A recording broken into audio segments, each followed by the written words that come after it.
నీరే మనిషికి జీవనాధారం. అయితే అలాంటి మనిషి కలుషిత నీరు తాగి రోగాల బారిన పడుతున్నటువంటి ప్రస్తుత పరిస్థితుల్లో ఎలాంటి జాగ్రత్తలు తీసుకోవాలి? కలుషిత నీరు తాగితే వచ్చే ప్రమాదం ఏంటి? వచ్చేటువంటి జబ్బులేంటి అనేటువంటి అంశం మీద మాట్లాడడానికి ప్రముఖ వైద్యులు, ఫిజిషియన్ మీనిగ శ్రీనివాస్ ఉన్నారు. సార్ చెప్పండి, ఈ కలుషిత నీరు తాగడం వల్ల వచ్చే రోగాలేంటి సార్? కలుషిత నీరు వలన మనకు కామన్‌గా ఇన్ఫెక్షన్స్ ఎక్కువ వస్తుంటాయండి. అంటే viral infections, parasitic infections, bacterial infections, typhoid infections, తర్వాత ఈ డెంగ్యూ కూడా వస్తది. ఎందుకంటే ఇవి నిల్వ ఉండే నీళ్ళల్లో ఉంటుంది. మామూలుగా డెంగ్యూ దాన్ని ట్రాన్స్మిట్ చేసే మస్కిటో అనేది మామూలుగా ఎక్కడన్నా నిల్వ ఉండే ఏరియాలో కొంచెం ఆ ఏరియాలో వాటర్ ఎక్కువ నిల్వ ఉండడం వలన అది కలుషితమైన వల్ల ఇవి కామన్‌గా మనిషి తాగితే టైఫాయిడ్ అనేది కామన్‌గా మన ప్రాంతంలో చూసేది కామన్‌గా టైఫాయిడ్. తర్వాత కొంచెం ఎలక్ట్రోలైట్ ఇంబాలెన్స్ కొంచెం కాల్షియము అవి కొద్దిగా ఏమన్నా డిస్టర్బెన్స్ ఉంటే కాన దానిల వల్ల లవణాల లోపం కూడా రావడం జరుగుతుంటుంది. ఈ టీబీ బ్యాలెన్స్ కానీ లేకపోతే కాల్షియం కానీ దాంట్లో ఎక్కువ ఉంటే ఎలాంటి ఇబ్బందులు ఉంటాయి? కాల్షియము తర్వాత ఈ లవణాల డిస్టర్బెన్స్ ఉంటుంటే ఇవన్నీ బోన్ మీద ఎఫెక్ట్ చూపిస్తాయండి.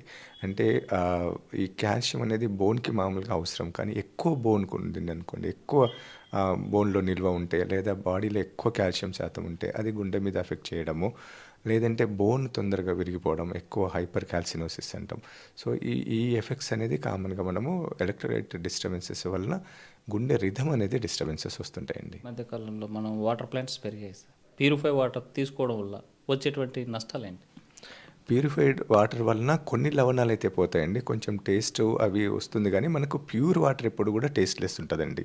కానీ ఈ ఈ ఈ ప్లాంట్స్ వాటిలో కొంచెం వాళ్ళు మిగతావి కొద్దిగా అంటే టేస్ట్ కోసం అట్లా ఉన్నప్పుడు జనరల్‌గా కొన్ని మినరల్స్ అనేది తగ్గిపోవడం జరుగుతుంటది. నేచురల్ వాటర్ ఈజ్ బెస్ట్ యాక్చువల్‌గా గ్రౌండ్ వాటర్. మనం దాన్ని శుభ్రంగా ఉండే నీరు తీసుకోవాలి. వాటిని ఏదైనా మనకు ప్రాబ్లమ్ అనిపిస్తే వేడి చేసి చల్లార్చుకొని తాగడం అనేది బెస్ట్ పద్ధతి మనకి యాక్చువల్‌గా. క్లోరినేషన్ కూడా మంచిదే పద్ధతి. క్లోరిన్ కూడా కొంచెం ఎక్కువ ఉండకూడదు, తక్కువ ఉండకూడదు. అది ఆప్టిమమ్ లెవెల్‌లో ఉంటే క్లోరినేషన్ అనేది మనకు బాగా కరెక్ట్‌గా మనకు సరిపడేంత వాటర్ ఉంటుంది. అంటే ప్రతిరోజు హెల్తీగా ఉండేందుకు ఒక మనిషి ఎంత వాటర్ కంటెంట్ తీసుకోవాలి? ఎలాంటి మినరల్స్ దాంట్లో మిక్స్‌డ్ అయ్యి ఉండాలి? మనకి కామన్‌గా పెద్దవాళ్ళలో చూస్తే గాన 2.5 లీటర్ల నుంచి 3.5 లీటర్ల వరకు జనరల్‌గా ఎక్కువ తీసుకోమని చెప్తాము.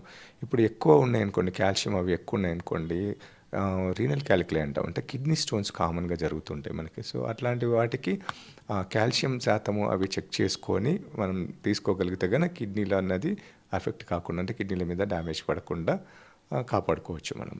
సార్ ఇటీవల కాలంలో చాలా కంపెనీలు అంటే పేరు మోసిన కంపెనీలు కావచ్చు, లేకపోతే ఈ ప్యూరిఫై వాటర్ అని చెప్పేసి లేకపోతే ఇంకోటి ఇది చేస్తాను. అయితే పబ్లిక్కి ఏం చెప్పదు అంటే ప్యూరిఫై వాటర్ తీసుకోవాలన్నా లేకపోతే మనకి గ్రామీణ ప్లేస్ వాళ్ళు సప్లై చేసేటువంటి వాటర్ ఏది బెటర్ అంటారు? మన మామూలుగా అయితే ఆర్ఓడబ్ల్యూఎస్ వాళ్ళు సప్లై చేసేదే మున్సిపల్ ఆఫీస్ వాళ్ళు సప్లై చేసేదే బెస్ట్ ఇది యాక్చువల్‌గా. ఎందుకంటే వాళ్ళు అన్నీ చెక్ చేసుకొని పెడతారు మనకు దాంట్లో పీహెచ్ కానీ తర్వాత మినరల్స్ కానీ కరెక్ట్ క్లోరినేషన్ కానీ కరెక్ట్‌గా ఉంటుంది. రెగ్యులర్‌గా వాళ్ళు అంటే వాటిని క్లీన్ చేయడం కానీ ఇవి జరుగుతుంటది. గ్రౌండ్ వాటర్ నుంచి తీసుకుంటారు కాబట్టి చాలా వరకు అదే మనం చాలా వరకు రిలయబుల్ అని చెప్తాము. అంటే దాన్ని అదే ఏమన్నా ప్రాబ్లమ్ అనిపిస్తే వేడి చేసుకొని చల్లార్చుకొని తాగగలిగితే నార్మల్‌గా అంతకంటే మంచి వాటర్ ఇంకొకటి ఉండదు. అంటే శుభ్రమైన నీరు అనేది కంపల్సరీగా ప్రతి ఒక్కరూ తాగగలగాలి. శుభ్రమైన నీరు అనేది చాలా ఇంపార్టెంట్. ఎందుకంటే బాడీలో వాటర్ శాతమే ఎక్కువ ఉంటుంది. మనకు రక్తంలో 80% దాకా మనకు నీరు అనేది ఉంటది. అవన్నీ మనకు అందాలి అంటే మంచి నీరు తీసుకోవాలి, శుభ్రమైన నీరు. ఇన్ఫెక్షన్స్ రాకుండా అంటే కామన్‌గా మనం నీరు తాగినప్పుడు కడుపులోకి పోతది. అక్కడ కడుపులో డిస్టర్బెన్సెస్ లేకుండా అంటే ఈ ఇన్ఫెక్షన్స్ అంటే కలుషితమైన నీరు అయితే ఇన్ఫెక్షన్స్ పోతాయి, కడుపులోకి పోతాయి. కామన్‌గా మనం చూసేది టైఫాయిడ్, పారాటైఫాయిడ్ ఇట్లాంటివి కామన్‌గా మన ప్రాంతంలో ఎక్కువ భాగం ఉంటుంది. అంటే శుభ్రమైన నీరు మున్సిపల్ ఆఫీస్ వాళ్ళు సప్లై చేసే నీరు చాలా వరకు కరెక్ట్‌గా ఉంటుంది.